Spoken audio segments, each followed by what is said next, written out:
লইট্টা শুটকি ভুনা এটা মানে সবাই কম বেশি অনেক পছন্দ করে, আমারও খুব প্রিয়।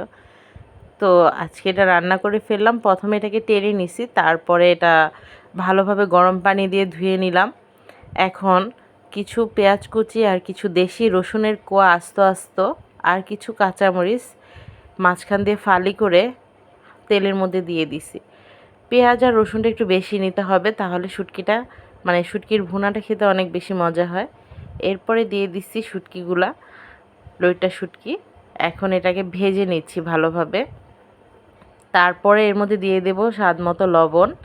এরপরে দিয়ে দেব হলুদ, মরিচ আর ধনিয়া। কোনটা কি পরিমাণে দিচ্ছি আমার ডেসক্রিপশন বক্সে দেওয়া থাকবে। এরপরে দিয়ে দিচ্ছি পানি, যাতে শুটকিটা একটু সেদ্ধ হয়ে যায়। এই শুটকি ভুনাটা খেতে অনেক বেশি মজা লাগে গরম গরম ভাতের সাথে। এরপর এটাকে ঢেকে দিছি কিছুক্ষণের জন্য। এই যে পানিটা শুকিয়ে আসতেছে, এখন আর ঢাকবো না, এটাকে ভাজা ভাজা করে এটার মধ্যে একটু ধনিয়া পাতা ছিটিয়ে দিয়ে দিলাম। ব্যাস হয়ে গেল। গরম ভাতের সাথে এই শুটকি ভুনাটা খেতে অসম্ভব মজা লাগে।